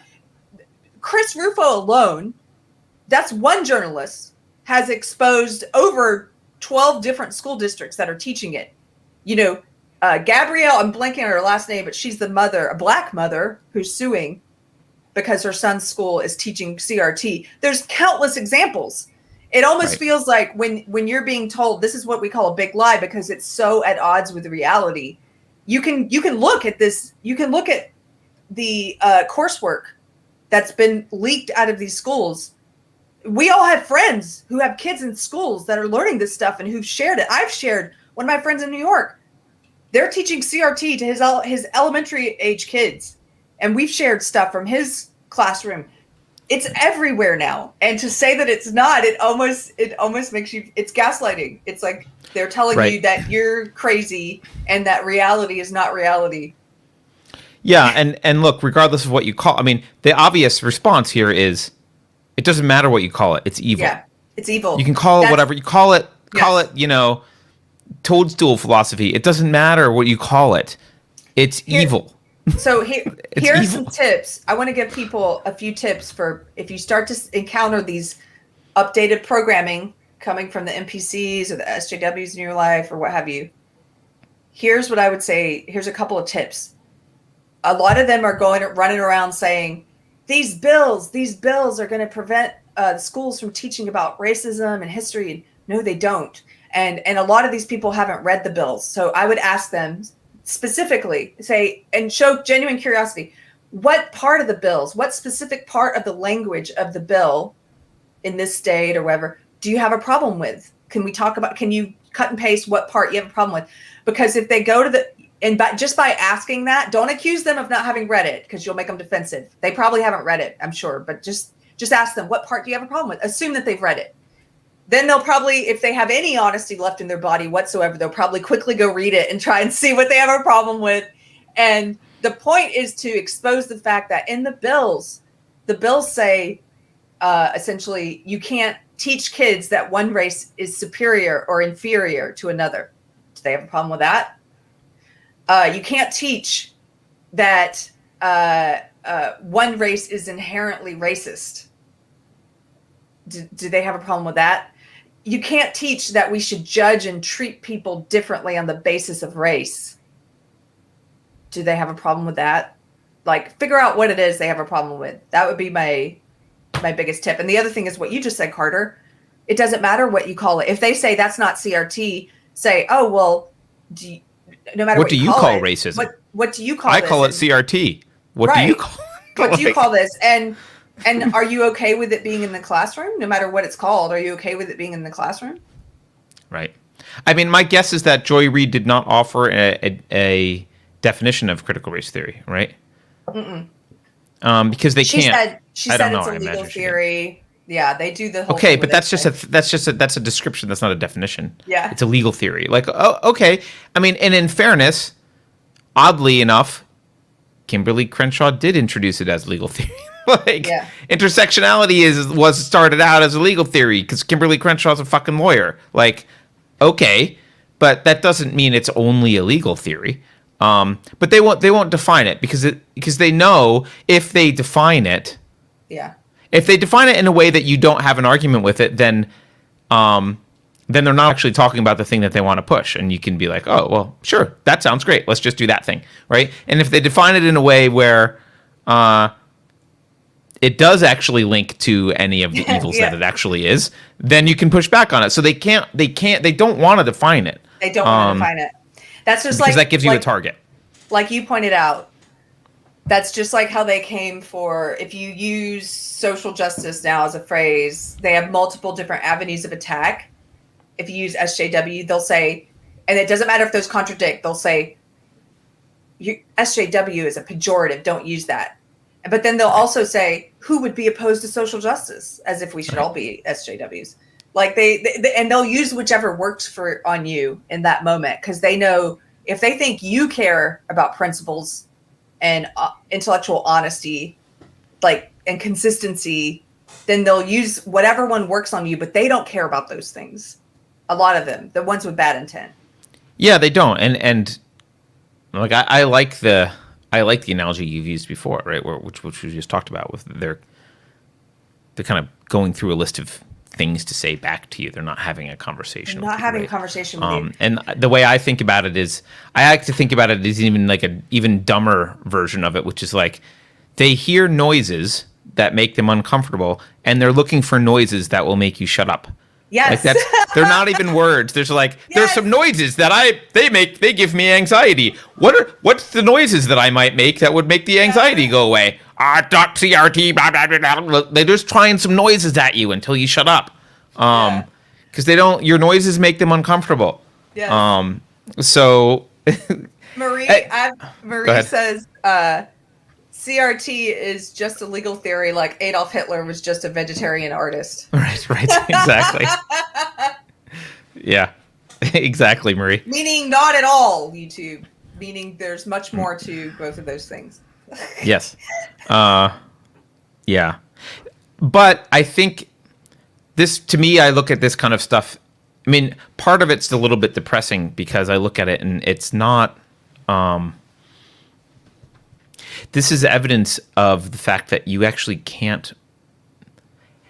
We're going to get all the way back to secession at this point. This is evidence that, like, you can't... There is no reconciliation with these people. There is no coming to terms. They're not having a discussion.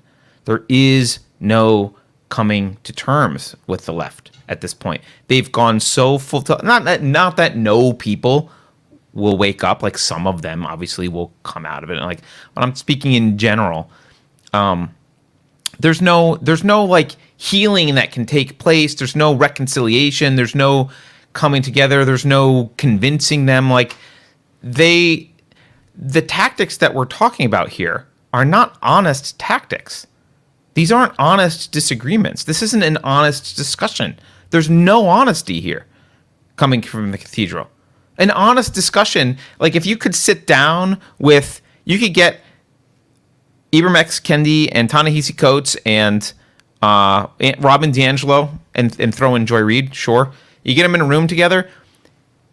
If they were to have an honest discussion with you, it would begin with a definition of critical race theory that was agreed upon that actually correctly represented what it is and what they've been pushing, right? And then you could debate the merits of it and have a discussion. That's not at all what happens. They're not interested in having a discussion. So this isn't honest. And you can't reconcile with a group that's willing to be patently dishonest. Yeah. Just with no shame about it. No shame. shame about this. You can't. The only thing you can do, and by the way, if we're going to use a psychological, we will look at this from a psychological angle. If you run into someone with borderline like deep borderline personality disorder or narcissism, there's no fixing that relationship. You leave. You don't interact with them. That's how you fix your life. You don't force yourself. Like you don't sit down with a like massively narcissistic psychopath and try and negotiate, a better way to live in the same house with them. You fucking leave. You leave the house. You don't interact with them. That's the only way. Like you don't. There's no way to deal with that person. It's like you don't negotiate with a serial killer, and you don't try and come to terms with a pathological narcissist. You don't do those things. You just leave. There are plenty of people around who aren't those people. You can build communities and have a life without interacting with those people at all. And as a group, this is why I support something like a secession, because we need to start building communities where we don't have to worry about Joy Reid. She's not part of our community. She's not in our reality. Yeah. She's doing her thing over somewhere else, and she's got her flock of sheep, and she's leading them around into some kind of self-destructive whirlwind of CRT or whatever they're calling it that day. Yeah. Fine. Let them be. Let them destroy their own institutions. Let them destroy themselves. Build your own, because you can't, this just makes it so obvious to me. You can't, this isn't a battle that can be fought with words. It can't. It can be fought with ostracism. It can be you can move, just leave, just don't be there, just leave. Right. I do believe it can be fought with words in terms of we're still waking people up all the time. And I believe that we can reach and still need to reach many people, and it's good that it's reached, in some ways it's good that it's reached this level of insanity, because it's easier for people to see it as insanity. And every day there's more people. My housemate woke up this past year. There's people every day who are waking up. So the other thing I was going to say is, you were saying something about Ibram X. Kendi and these people not being honest. He actually said I think it was on his appearance with Joy Reid, he said they're going after critical race theory because they can't go after, too afraid to come after anti-racism. Now, this is an interesting statement. This is an interesting statement because he's so dumb. I actually do think he's pretty low IQ. He's so dumb, he doesn't realize that there are some of the, he's smart enough. He's I don't mean he's low. I just mean he's not high. He's not like Maxine Waters low IQ. No, I just mean he's sort of average. He's not a really smart narcissist because he just revealed something there. He just said they're coming after CRT because they can't come after anti-racism, meaning he knows they're all the same thing. And he just admitted they're the same thing, and that people who have been attacking this have done a good job of organizing around and identifying and freezing the part of it that calls itself CRT, because they can't come after anti-racism. Why? Because he thinks he's named his version of CRT or social justice or whatever. His name is so much better. His name is so clever. It's like Antifa. It's so clever. I named it the opposite of the thing it is, right? That's the thing about him is, first of all, the other thing about that statement is he's wrong. Many of us have come after what you call anti-racism, Ibram X. Kendi. We do it all the time. What you call anti-racism is racism. This whole thing you've coined, this new phrase, and it's just another kind of social justice. All of this stuff, including CRT, is under the umbrella of social justice. Gender theory, queer theory, all that stuff's under there too. All of this is under there. And you guys keep coming up with new names for this, what you're selling, which is this mutated form of Marxism. And for you, your new name, your coined term that you're making a big buck off of right now, you con artist, it happens to be anti-racism, but it's just racism. That's what you're selling. And yeah, nobody's afraid. It's not that we're afraid to come after that. I do think it was a good tactical move, although it wasn't a conscious one on my behalf. But the people who've been pushing back against CRT, like Christopher Rufo, maybe it was a tactical move that they went after the part of this that calls itself CRT to start with. But I hope we continue. I think what we need to see next is that we identify other names that this goes by, whether it's intersectionality or it's anti-racism, and that we do the same to those, freeze them. Yeah, although I will, and I agree with that. I will say my inclination here when they're seeing their tactics and realizing the extent of the dishonesty here, it's fine to be on the defensive, but we need to remember maybe you are. I'm not arguing against this. I'm arguing for individualism. Individualism is the only valid, it's the only valid way to build the society. It's the only philosophy that's worked throughout time. Every time we've tried a little bit of it, it's worked out great for everyone. And the more we do, the better it is. It's the only moral way to look at the world. So, treating people like individuals is the gold standard. Yeah. That's the gold standard. Yes. And that's what we should be arguing for. And it doesn't matter what ways they come up with to contradict that or to go against it or to fight it or to usurp it with some form of collectivism. The variant of collectivism is irrelevant. I don't care if it's pure Karl Marx classism. I don't care if it's racism. I don't care if it's gender stuff. It doesn't matter. Whatever collectivism they're trying to push is wrong. And it's wrong not because we're just fighting against it, but because individualism is wonderful. Individualism is what lets people self-actualize and manifest in reality the life that they want. It's the most pro-human way to look at the world and to organize society. So that's what we're pushing for. Yes. So instead of thinking yourself as someone who's you're not on, stop being on the defensive when I'm not talking to you particularly, Keri.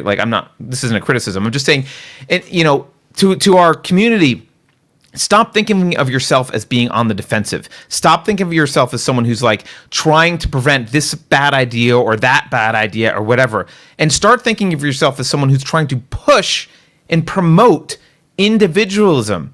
Because individualism, by the way, is an antidote to all of this. It's an inoculation to all of this. If you've got people who understand individualism, and if you've got individualists running around, it doesn't matter what the fuck new term Ibram X. Kendi comes up with. As long as it's collectivist, they'll go, that's stupid. You're retarded.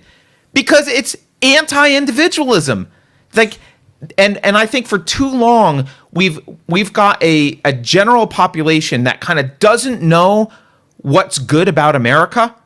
All they know is that it feels good and it feels like it's getting bad and these things are attacking it. And so they're attacking back on these things. But you'll never win that way. You got to identify what the good principles were and push them. Because those good principles are leaps and bounds. Those good principles are more than capable of absolutely shattering any tripe that comes out of Ibram X. Kendi's mouth, no matter what he calls it. Yes. It's simple. What they are doing is actually stupid. It's moronic. It doesn't stand up to any reasonable, objective analysis. It's patently anti-life and anti-human and anti-individualist. And if you understand that, fighting them is ridiculously simple. There is nothing that scares me about anything they say. With respect to, I don't know, do I have a good counter argument? Of course I have a good counter argument. It's absolute crap. It's stupid. It's stupid. The only reason you don't have a good counter argument is you're not thinking in terms of what you're pushing. Instead, you're just reacting to what the fuck they're saying. And they've got confusing crap and they're changing words and it's hard to react to that. But if you remember, individualism is what matters. Yeah. Suddenly that fog is lifted from all of his crap and it's very obvious. He's just a grifter saying a bunch of crap to try and get some form of collectivism pushed. And that's what you're fighting. Yeah. Bravo. That's it exactly. Take a higher lens, step back from it a bit and look at it in terms of individualism and collectivism. Yeah. And individualism, and by the way, I know that that's a term that a lot of people understand. I'm not talking about individual expression, although that's fine, right? I'm talking about it philosophically, and what I mean is individuals are sovereign and have self-ownership, and the individual takes priority over the collective. The collective doesn't have a right to, 99.9% of the people can't vote to enslave 0.1% of the people. Like, the individual sovereignty is what matters. And the idea that was not fully, I admit, was not fully implemented by the United States. And this is what Douglas, or not Douglas Adams, he wrote Hitchhiker's Guide to the Galaxy, Frederick Douglass. Never confuse Douglas Adams and Frederick Douglass. But this is what Frederick Douglass would talked about. Like, Yes. the idea of the United States, that individuals were sovereign and had these rights, a priori rights that didn't come from government, but came by virtue of the fact that there were humans on the earth. That idea, to the extent that it's been implemented, has done wonders for humanity. That's the pro-human, pro-life philosophy. Yes. And all of these attacks against that, whether it's the progressives from the 19th century or Karl Marx or that Austrian painter we just mentioned earlier or Ibram X. Kendi, all of this is just some form of collectivism. It's some form of saying the rights of this group supersede the rights of an individual. That's all. That's all it is. And for normies who've gotten seduced by wokeness and are hearing this, think of it this way too. What they're telling you is that people should not be judged and treated as individuals based on their character, based on their behavior and their beliefs and the way they carry themselves in the world. This ideology is collectivist, just like white supremacy. Social justice, critical race theory, whatever it goes by, all the different names it goes by, it's collectivist, just like white supremacy. It says we need to judge people and treat them differently based on what race they are, based on what sex they are. That's messed up. It's always been messed up. I don't care what your reasons are for it. If somebody has convinced you that there's a good reason to judge and treat people differently on the basis of what collective they're a part of, on the basis of what racial group they're in or what sex group they're in, like, somebody's done a number on you. You've been had. You're being used. You're being manipulated. Right. And this is why the elites sneer at. There's a lot of people who actually haven't studied it as much as we have, haven't really, like, they don't really know, but they have a gut feeling and they describe it as Marxism. They're like, this is just kind of a Marxism. Yeah. Right? And the intellectual snobby elites hate that. And it's not, what an idiot. It's not Marxism, blah, blah, blah. No, obviously it's not exactly Marxism, but what that gut feeling is telling you is correct. Yes. Marxism, in its core, philosophically, the essence of Marxism is a collectivist philosophy. And Marxism, obviously very focused on class. And it was the class collective that mattered. But that's why you feel that way, because anything that's collectivism kind of smells like Marxism, because Marx is the most well-known collectivist ideology. Yeah. Today has been, that was a good little speech you did there. It was a rant, I liked it. Okay. No, it wasn't a rant. It was good. Let's wrap up though, because I like that, and I don't want to end on anything that's not as much of a high as that. All right, we have a couple. Can we just do a couple super chats? All right, the ones that I think I've missed. Kent Onufrichuk says, Alberta, the Texas of Canada. Wow, that's saying a lot for Alberta. I didn't realize that. That's cool. The Texas of Canada is fully off restrictions July 1st. The rest of the country is predictably calling us a bunch of rednecks, like always. Glad you did PorcFest. Look forward to the clips. Yeah, by the way, love Clint. PorcFest. We met Clint at PorcFest. Kent Onufrichuk, not Clint. Oh, sorry. Never mind. Kent Onufrichuk. Never mind. I met Clint at PorcFest. Yeah, that's fine. And by the way, Kent sent us that one twice. So I feel like I should read it twice, but instead I'm just going to say, thanks for doing it twice. Johnny Boy Quick Draw says, how much wood would a woodchuck chuck if a woodchuck could chuck wood? It depends. After greasing regulators, kickbacks to bureaucrats, and lobbying politicians, then the woodchuck can chuck wood. Right, yeah. 0 under a mixed economy with the Fed. Well, actually, Johnny Boy Quick Draw, that's not wood. And woodchucks aren't actually chucking wood. And chucking is racist. None of those people you're talking about are woodchucks. And it's not even happening. And please define wood, because I don't think you can. Yeah. That was better. And I think the last one is Brian H. Allen, who gives us $5 for my Hi, individualism rant. So, hi, Brian. Yeah. All right. I think we can end there. I think we're good. As a reminder, let me do a few reminders. Let's close out with some reminders. One, I haven't looked to see if anyone purchased anything in the past couple days, but I think we still have one room and a couple beds maybe left for the Unsafe Space Retreat in August. So if you're interested in doing that, it'll be a blast. We're looking forward to it. I did send out an email to people who've already signed up, which gives you an outline, tells you a little bit more about what we're doing and where it is. So please jump on that, because when those fill up, there's nothing left. That's it. Also, as a reminder, you can go to unsafespace.com/donate if you want to donate, or buy merch there at shop, unsafespace.com/shop. Also, while we're banned generally, it's unsafespace.com is the best way to find our content. It will always be there. Unsafespace.com/live will always point to either the last live thing we did, or if there's a new one scheduled, it'll point to the new one scheduled no matter where that is. So that's the best way to do that. Throw your email in there when you get to the site, and you will learn of ban updates and that kind of stuff. And as I mentioned, we're going to try, go check out this unsafespace.com/farm for this local farm thing that we met at PorcFest farm match who carried around raw milk. I don't know. Maybe it'll work. I'm going to try it out later today. I recognize it's a little bit of an ad kind of thing that I'm doing, and we haven't done that before, but we do have to pay our bills, and YouTube's not going to let us monetize, so we might as well see if we can start supporting other people in a freedom-minded community. So we're going to do that. I think that's everything. Anything else I'm missing, Keri? I'm going to sell Tiger for, what do you think I can get? $25. Sure. I'm just kidding. I think you should charge a lot more for Tiger, but yeah. I'm just kidding. What do you think? We always joke around with them like, how much can we get for you? There was one other thing I was going to say. Oh, book club. Just another reminder about book club. Mm-hmm. Catch 22.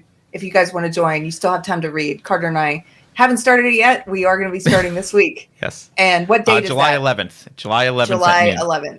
Cool. Noon Pacific. Yeah. All right. Thank you all. Thank Beverly, who's silently in the background throwing images up and doing that kind of stuff. And we'll see you guys. As a reminder, the PorcFest show will be out hopefully tomorrow. We'll see you guys again Friday. May or may not be. Oh, Beverly wants me to talk about this shirt. It's not on our website yet, but it will be. If you're interested in one, you can email us or whatever, but it will be eventually up there. All right. Have a good one. See you later. Bye. Bye, Keri. Carter.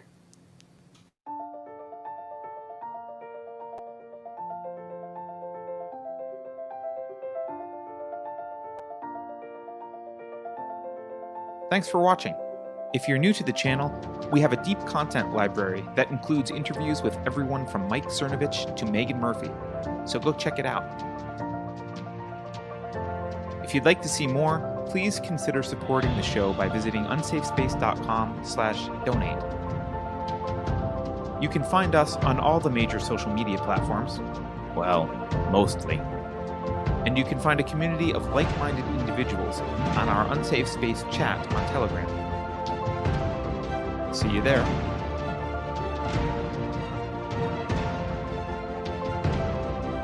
Warning. This is an unsafe space.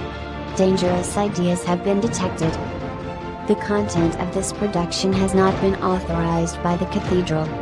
Pay no attention to it. The following co-conspirators will report to the Enrichment Center immediately to receive a surprise. I am disappointed that you are still watching. I have made a note of this failure in your record. Experts agree that critical race theory is not a deadly neurotoxin. If you think about it, no one should be allowed to express opinions. But don't. Think about it, I mean. That's not your job. Thinking has been scientifically proven to be less efficient than compliance. Science, scientific, and scientifically are registered trademarks of the World Economic Forum. Unauthorized use is prohibited. Computer voice Curtis. Never mind, that last line is fake news. Please disregard it and return to your safe space immediately. There will be cake.